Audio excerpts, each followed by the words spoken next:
It was the first week of classes when Daniel met his new roommate.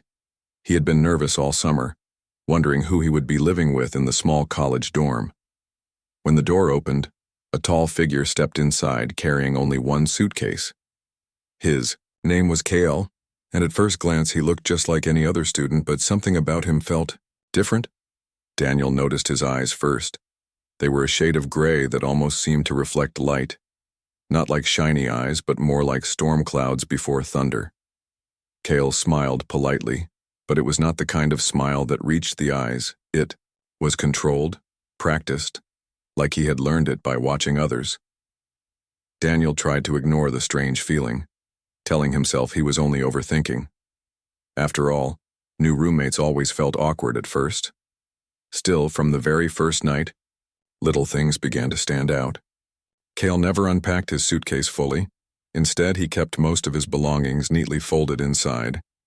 When Daniel asked if he needed help setting up his side of the room, Kale just said softly, "I prefer things this way." The words sounded simple, but the way he said them felt strange, like he was measuring every sound.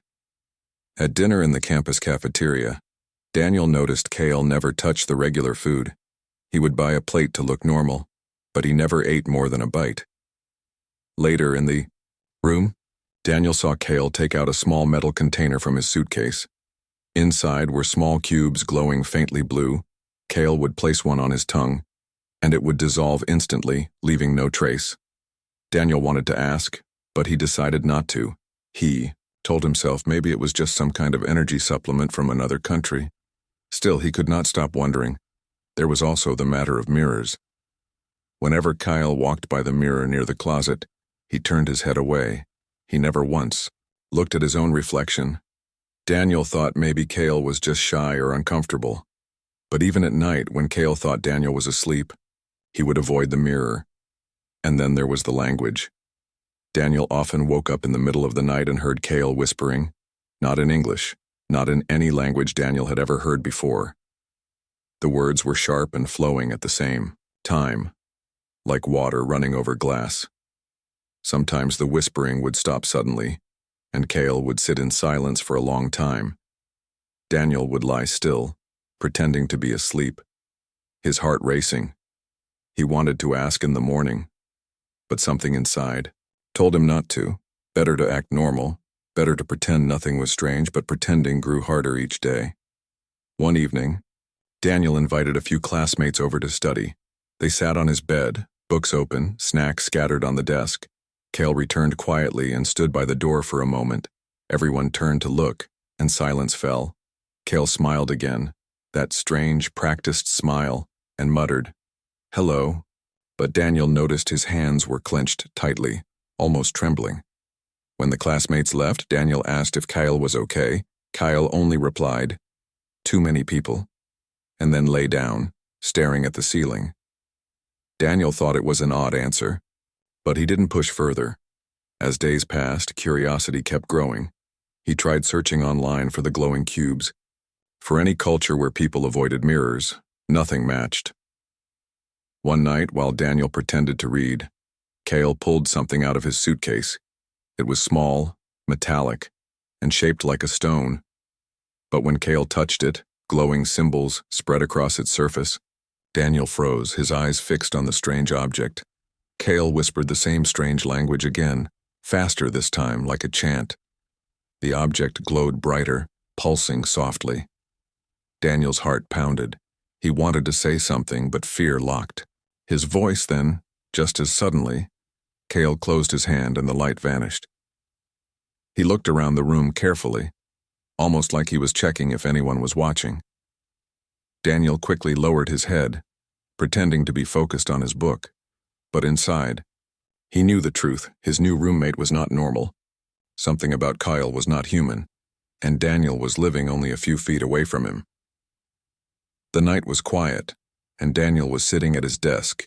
He was finishing an essay, the glow of his laptop the only light in the room. Kyle had gone out earlier, saying he needed some air. Daniel expected him to be gone for hours as usual, but tonight was different. The door suddenly swung open without a knock. Daniel jumped, his fingers freezing on the keyboard. Cale rushed inside, his movements quick and tense. He held something in his arms, wrapped tightly in a dark cloth. It gave off a faint glow, even through the fabric. Daniel blinked, wondering if his tired eyes were playing tricks on him, but the glow was real, pulsing like a heartbeat. "Sorry," Kyle muttered, not looking at Daniel. He placed the wrapped object carefully on his desk. For a moment, his hands hovered above it, like he was afraid to touch it again. Daniel's heart raced. "What's that?" he asked quietly. Cale froze, his gray eyes flashing for a second, almost metallic. "It's nothing," Cale said sharply. "You should not have seen this." His voice was calm but carried a weight that made Daniel shiver. Daniel stood slowly, his curiosity stronger than his fear. The glow from the object grew brighter, casting strange shadows across the walls. The air felt heavier, charged with energy. Daniel could almost hear a low hum, like the sound of electricity. Cale quickly pulled the cloth tighter, trying to hide the light. But in that moment, something slipped. The cloth slipped from his fingers and the object rolled across the desk. It hit the floor with a soft metallic sound. The glow burst free, filling the entire room. Symbols appeared in the air, spinning slowly. They looked like stars, shifting and connecting into constellations. Daniel's eyes widened. It was not just light. It was a map of the universe projected into their small dorm room. Cale cursed under his breath. Speaking that strange language again, he grabbed the object and held it tightly, the glowing map shrinking back into the device. The light faded, leaving only silence, and Daniel's pounding heartbeat. Daniel whispered, That wasn't normal." Cale looked at him, his face cold and unreadable. "You were not supposed to see," he said slowly. "It is dangerous. Dangerous." The word echoed in Daniel's head. "What is it?" Daniel pressed, his voice shaking. Kyle did not answer. Instead, he locked the object back into his suitcase, sliding it deep beneath his clothes. Daniel stepped closer, his fear now mixed with frustration. "You can't just pretend I didn't. See that?" Daniel said, his voice louder. Are you even human?" The word slipped out before he could stop himself. Cale's eyes snapped toward him, glowing faintly in the dim light. For a moment, Daniel thought he had gone too far. Cale's face softened. "Just a little." "You ask questions you are not ready to hear," he said, almost like a warning. Daniel swallowed hard, his mind spinning. Before he could respond, Cale suddenly tilted his head, like he was listening to something invisible. His expression darkened. "They are closer than I thought," he whispered, not to Daniel but to himself. "Who's closer?" Daniel asked, fear rising in his chest. Cale didn't answer. Instead, he grabbed the suitcase, his movements sharp and urgent. Daniel stepped back, blocking the door. "Tell me what's going on," Daniel demanded. For a second, silence filled the room. Only the faint hum from the strange object lingered in the air. Finally, Kyle spoke, his voice low and heavy. "You will regret knowing me," he said. "But now it is too late." Daniel's breath caught in his throat. The words felt like the beginning of something far bigger than he could imagine. And though he didn't understand it yet, Daniel's life had just been pulled into a storm he could never escape. Daniel could not sleep that night. Every time he closed his eyes, the glowing map replayed in his mind. Those stars, those strange symbols floating in the air, they could not be from any computer program. He had seen enough sci-fi movies to know this was different. This was real. Cale slept on the other side of the room, breathing evenly, but Daniel could not stop staring at the suitcase. That suitcase held answers. It held the truth about his strange roommate. Daniel knew it was reckless, maybe even dangerous. But curiosity was stronger than fear. Around midnight, when Cale finally shifted and turned away, Daniel slowly slid out of bed. The room was silent except for the faint ticking of the old wall clock. Daniel tiptoed across the floor, his eyes locked on the suitcase. His hands trembled as he reached for it. The metal felt cold under his fingers, colder than it should have. Slowly he opened the zipper. Inside were Cale's folded clothes, perfectly neat. Daniel pushed them aside carefully, his heart racing faster with every movement. And then he saw it. The strange glowing object. It was no bigger than a fist, shaped like a stone but clearly made of metal. Strange patterns ran across its surface, faintly glowing like veins of light. Daniel picked it up gently, surprised by how light it felt. The moment he touched it, the object responded. The glowing veins flared, brightening. Symbols appeared in the air again. But this time, Daniel was ready. He watched as lines stretched between stars, forming clusters, routes, entire galaxies. It was a map. No, more than a map. It was alive, shifting and expanding as if searching for something. Daniel gasped, but quickly covered his mouth, afraid to wake Cale. Then something unexpected happened. The symbols began to rearrange themselves, forming words in English. Access granted. A soft mechanical voice whispered from the air. Daniel's blood ran cold. The map zoomed closer to one star system, showing planets orbiting a bright sun. One planet glowed red, highlighted. Text appeared beside it. Homeworld lost. Refugee coordinates active. Daniel's heart pounded. This was Cale's secret. He wasn't just strange, he wasn't just different. He was from another planet. Before Daniel could process the shock, the object shifted again. The projection showed Earth, glowing faintly. Blue words appeared. Last sanctuary. Daniel's breath caught. Earth wasn't just where Cale was hiding. It was important enough for this strange device to call it a sanctuary. He wanted to dig deeper, to touch the symbols, to see more. But before he could, he heard movement behind him. Daniel froze. Slowly, he turned his head. Cale was sitting up in bed, his gray eyes glowing faintly in the darkness. He had been awake the whole time. "You touched it," Cale said softly, his voice calm but dangerous. Daniel panicked, placing the object back into the suitcase quickly. "I'm sorry," he whispered. "I had to know." Cale stood slowly, his shadow stretching across the room. "You saw too much," he said. "Now, you cannot go back." Daniel swallowed hard, fear rising in his chest. "What is it?" Daniel asked, his voice shaking. Cale walked closer, his expression unreadable. "It is called a navigator," Cale said at last. "It carries the memory of stars, the path of worlds, and the history of those who no longer exist." His words were heavy, almost like he carried the weight of an entire civilization. Daniel's hands trembled. Your homeworld," Daniel whispered. "It was destroyed, wasn't it?" Cale looked away, his jaw tight. "Yes," he said finally. "Burned in war, erased from the sky." The silence that followed felt crushing. Daniel wanted to ask more, but Cale lifted a hand, silencing him. "You should not have touched it," Cale said again. "Now it recognizes you too." Daniel frowned, confused. "What do you mean?" Cale leaned closer, his gray eyes sharp as blades. "It means," he whispered, "that if they come for me, they will come for you as well." Daniel's chest tightened. A chill ran down his spine. The discovery he had longed for, the answers he had wanted so badly, had just become a curse. From that night on, Daniel knew one truth. He was no longer just a roommate. He was part of Cale's secret, and part of the danger that followed it. Morning sunlight spilled through the dorm window, but the room felt heavy. Daniel sat on his bed, staring at Cale, who was carefully packing the navigator back into his suitcase. Neither of them had spoken much since the discovery. The silence was louder than any argument. Finally, Daniel couldn't hold it anymore. "You need to tell me the truth," he said, his voice sharp.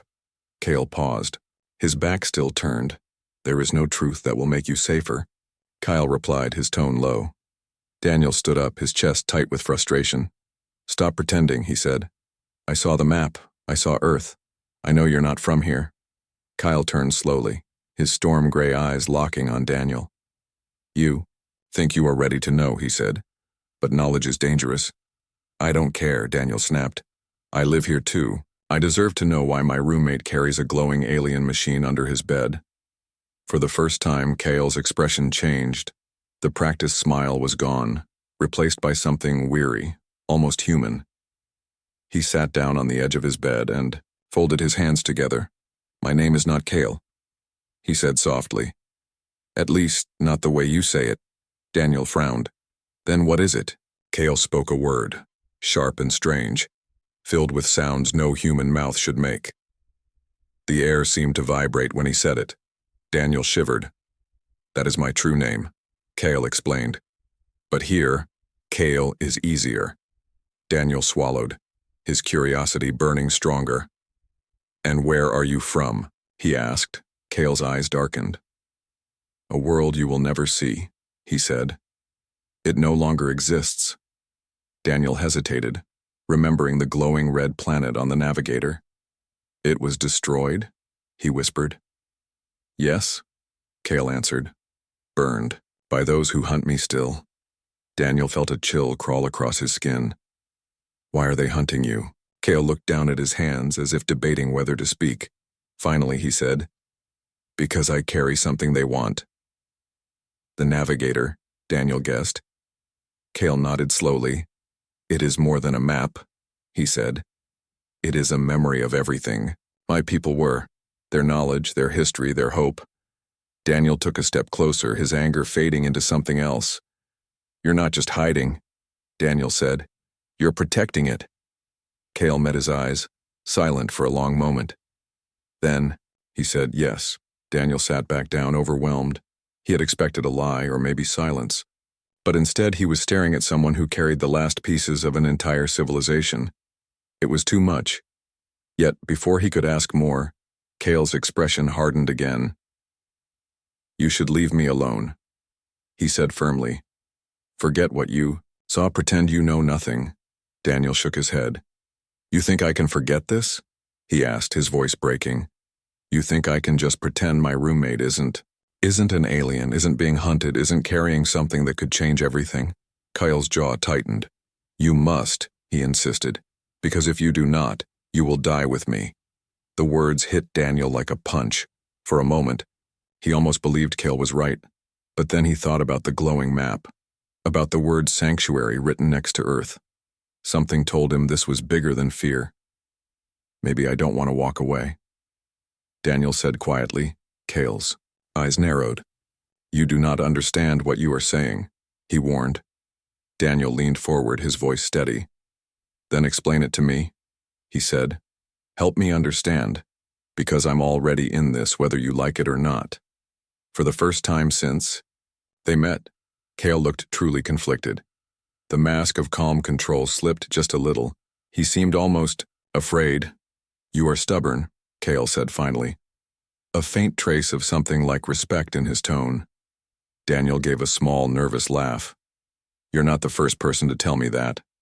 Silence filled the room again, but this time it felt different. The air was tense, waiting. Finally, Kyle stood and placed his hand on the suitcase. Then you must listen, he said. Because after this, there is no turning back. Daniel's breath caught in his throat. He nodded slowly, knowing his life was about to change. And in that moment, the confrontation was no longer about secrets. It was about choices. Choices that would tie their fates together. Choices that would decide whether Earth stayed safe or became the next world lost to fire. The air in the dorm felt heavier than before. Daniel sat frozen, waiting for Kale to speak. He had demanded answers, and now he was about to get them. But part of him wondered if he was ready. Kale placed the suitcase on the desk and rested both hands on it, his eyes fixed on the floor. When my people were alive, he began slowly. We were dreamers. Daniel leaned forward, listening closely. Kale's voice had changed, softer, filled with weight. We built ships to touch the stars. We built machines that could remember everything. Machines like the navigator, Kale said. Daniel's eyes flicked to the suitcase, knowing what it held. But dreams attract enemies. Kale continued, his voice colder. And ours came from beyond the dark. Daniel shivered at the way Kale said it, as if he was remembering shadows that still haunted him. They called themselves the Hunters, Kale said. And once they marked a world, nothing survived. Daniel felt a chill spread through his body. They destroyed your planet, he whispered. Kale nodded, his gray eyes distant. I watched the sky burn, he said. I heard cities fall silent. I saw oceans boil. Daniel swallowed hard, his throat dry. You survived, he said quietly. But why you? Cale closed his eyes, his expression carved with pain. Because I was chosen, he said, to carry the navigator, to keep the memory alive, even if everyone else was gone. Daniel felt his stomach twist. The weight of Cale's words was crushing. You mean, you're the last? Daniel asked. Cale opened his eyes, staring at Daniel with a look that cut deep. Yes, he said simply. I am the last of my kind. Silence filled the room like a storm cloud. Daniel didn't know what to say. He had imagined secrets, mysteries, maybe even danger, but he hadn't expected this. Kyle was not just strange, not just hiding, he was carrying the grief of an entire world. And now you hide here, Daniel whispered, almost to himself. Cale nodded. Earth is quiet. Earth is small, he said. It is not yet on their maps. Daniel remembered the word on the projection. Sanctuary. It called Earth a sanctuary, Daniel said. Does that mean? Cale shook his head slowly. Not safe, he corrected. Only hidden. Daniel's hands trembled in his lap. Then they'll find you, he said, won't they? Kyle's expression hardened. They always find, he said. And when they do, Earth will burn, just as my home did. The words made Daniel's chest tighten. The thought of his planet turning into smoke and ash was unbearable. Then why stay? Daniel asked, anger breaking through his fear. Why bring danger here? Cale's gaze flickered. Because I have nowhere else, he admitted. And because the navigator chose your world. Daniel froze. What do you mean? Kyle stepped closer, his shadow falling across Daniel. The navigator does not only remember, Kyle explained. It predicts. It searches for where life may endure. Daniel's eyes widened. You mean it chose Earth? To survive? Kyle nodded slowly. Your species has what others lack, he said. Resilience, fire, a hunger to grow. Daniel almost laughed, though it wasn't funny. You sound like some kind of sci-fi prophecy, he muttered. Kyle tilted his head, his expression calm. Prophecy, no, he said. Calculation, yes. Daniel ran a hand through his hair, trying to make sense of it all. So you're saying Earth might be the last chance? Cale's eyes glowed faintly. Yes, he said. If it survives. The words hung in the air, heavier than stone. Daniel stared at him. You should have told me sooner, he whispered. Cale looked away, his jaw tight. Telling you puts you in danger, he said. But not telling you does the same. Daniel shook his head slowly. You've been carrying this alone all this time, he said, his voice soft. Cale said nothing, but the silence was answer enough. Daniel took a deep breath, his fear slowly turning into resolve. Then you're not alone anymore, he said. If this is Earth's fight too, then I'm part of it. Cale's eyes widened slightly, the closest thing to surprise Daniel had ever seen on his face. You do not understand what you offer, Cale warned. Daniel managed a small, nervous smile. No, he admitted. But maybe it's time I learn. For the first time, Cale's mask of distance cracked. A flicker of something, hope or maybe trust, passed across his face. You are reckless, Cale said. Daniel chuckled, his voice shaking. Maybe, he said. But sometimes reckless is what saves the day. Kyle didn't reply, but he didn't argue either. Instead, he closed the suitcase with care, his hand steady. The truth is out now, he said quietly, and it cannot be taken back. Daniel nodded, his heartbeat steadying. He knew nothing about the hunters or the war or the danger ahead, but he knew one thing. The truth had bound him to Cale, and whatever came next, he could not walk away. The next few days felt like walking on a thin line. Daniel tried to act normal in class in the cafeteria, even when his friends visited. But every time he returned to the dorm, the weight of Cale's secret pressed down on him. The navigator sat locked inside the suitcase, silent but glowing faintly at night, like a heart that never stopped beating. Daniel wanted to believe that maybe they had time, maybe the hunters were still far away, But Kale's constant tension told him otherwise. Kale kept listening to the air, tilting his head like he could hear things no one else could. Sometimes he would stand at the window for hours watching the sky unmoving. It was on a rainy evening when everything changed. Daniel was finishing an assignment when Kale suddenly froze.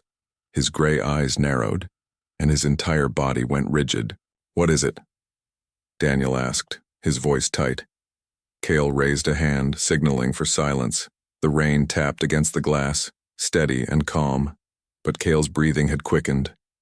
"They are here," Kale whispered. Daniel's stomach dropped. "The hunters?" he asked, his voice almost breaking. Kale nodded slowly, his eyes locked on the dark sky outside. "They have found me," he said, "and now they will not stop." Daniel felt panic rising in his chest. "What do we do?" he asked quickly. "We can't fight them, we're just—" Kale cut him off, his voice firm. "We run," he said, "but even that will not be enough." Daniel's hands trembled as he stood. "Run where?" he asked. Kale turned back to the suitcase and opened it. Pulling out the navigator, the glowing veins lit up the room instantly, casting sharp blue shadows across the walls. Symbols floated above it, spinning faster than Daniel had seen before. Kale's expression grew darker. "They are closer than I thought," he said. "The navigator senses their signal." Daniel felt his heartbeat slam against his chest. "You mean, they're coming here? To this dorm?" Kale looked at him, his face grave. "They are already here," he said. "On this planet, in this city." Daniel staggered back, his legs weak. "They're in the city?" he whispered, his voice shaking. Kale nodded once, his eyes sharp. "They wear shapes like yours," he said. "They can pass among you, but their eyes cannot hide." Daniel remembered Kale's eyes flashing metallic gray. He wondered with horror if he had already walked past one of the hunters without knowing. "What do they want?" Daniel asked, though he already knew. Kale held the navigator tightly. "This," he said. "If they claim it, Earth is finished." Daniel swallowed hard. "Then we can't let them have it," he said, his voice trembling but steady. Kale tilted his head, studying him. "You would fight them?" he asked. Daniel gave a nervous laugh. "Fight, no," he admitted. "But help, yes." Kyle looked at him for a long moment, then finally gave a small nod. "Then we move," he said, "before they close in." The dorm lights flickered suddenly. Daniel's eyes widened. "Power cut?" he asked, his voice tight. Kyle shook his head slowly. "No," he said. "They are testing us." The air grew colder, and the faint hum of the navigator grew louder. Daniel's skin prickled, every hair on his body standing on end. It felt like the building itself was holding its breath. Then from outside there was a sound. Low, sharp, almost like a scream carried on the wind. Daniel stumbled back, his chest tight. "What was that?" he whispered. Kale's eyes glowed faintly. "A warning," he said. "They want me to know they are near." Daniel's fear twisted into anger. "They're not just after you," he said. "If they burn this world, they're after all of us." Kale's expression softened for a fraction of a second. "You begin to understand," he said quietly. Daniel clenched his fists. "Then we can't run forever," he said, his voice firm. "We have to do something." Kale's jaw tightened. "Doing something will cost you," he warned. "You may never return to the life you know." Daniel laughed bitterly. "Look at me," he said. "My life already changed the moment you walked in." For the first time, Kyle gave a small, genuine smile, faint but real. "Perhaps Earth does have hope," he murmured, almost to himself. The lights flickered again, but this time they did not come back. Darkness swallowed the room except for the glow of the navigator. Kale lifted it, his voice low but steady. "Then we prepare," he said. "Because danger is no longer coming, Daniel. It has already arrived." The dorm room was dark except for the navigator's glow. Its light painted Kale's face in silver and blue, making his gray eyes shine like steel. Daniel stood close, his chest tight, his hands shaking. He had never felt fear this heavy, yet he could not back away. Kale lifted the navigator and pressed his palm against it. The glowing map expanded, filling the room with spinning stars. Symbols shifted rapidly, forming shapes Daniel could barely understand. Kyle's voice was calm, but there was a sharp edge beneath it. "They are closing in," he said. "We have minutes, not hours." Daniel swallowed hard. "Then tell me what to do," he said. "I won't just stand here and wait." Kale's gaze flicked to him, studying him carefully. "You still have a choice," Kale said. "You can walk away, you can pretend you never saw me, and perhaps you may survive." Daniel felt anger rise. "Walk away?" he said, his voice shaking. "After everything I've seen? After you told me Earth could be next?" "No, I won't pretend, not anymore." Kale's expression softened for the briefest moment. "You are reckless," he said again, but this time, his tone was almost proud. The map shifted again, showing Earth glowing faintly blue. Beside it appeared another set of symbols, sharp and jagged. Kale's face hardened. "They have found us," he said. "The hunters are here." Daniel's chest tightened. "What do we do?" he whispered. Kale closed his eyes for a moment, then opened them with resolve. "The navigator has one last function," he said. "A gate. A door between worlds." Daniel blinked. "A portal?" he asked, his voice filled with disbelief. Kale nodded. "It can take us away, but once opened it cannot be closed," he said. "They will follow always until one of us is gone." Daniel's breath caught. "So we either run or fight," he said slowly. Kale's eyes glowed faintly in the dark. "Yes," he said, "and both choices will change everything." The sound of footsteps echoed in the hall outside. Slow, steady, too heavy to belong to students. Daniel's heart raced. "They're here," he whispered. Kale tightened his grip on the navigator. "Decide now," he said. "Stay and you fight beside me, or leave, and you may never see me again." Daniel's mind spun. Part of him wanted to run, to hide to escape the danger pressing at their door, but another part of him, the stronger part, knew that if he walked away, Earth would not be safe. He thought about the glowing map, about the word sanctuary, about Kale standing alone with the weight of a dead world, and he made his choice. "I'm staying," Daniel said firmly. "Whatever comes, I'm with you." For the first time, Kale's mask of distance broke. He looked at Daniel with something deeper than gratitude, something like trust. "Then we fight," Kyle said, his voice steady. The footsteps grew louder, closer, stopping right outside their door. The doorknob rattled. Daniel's pulse thundered in his ears.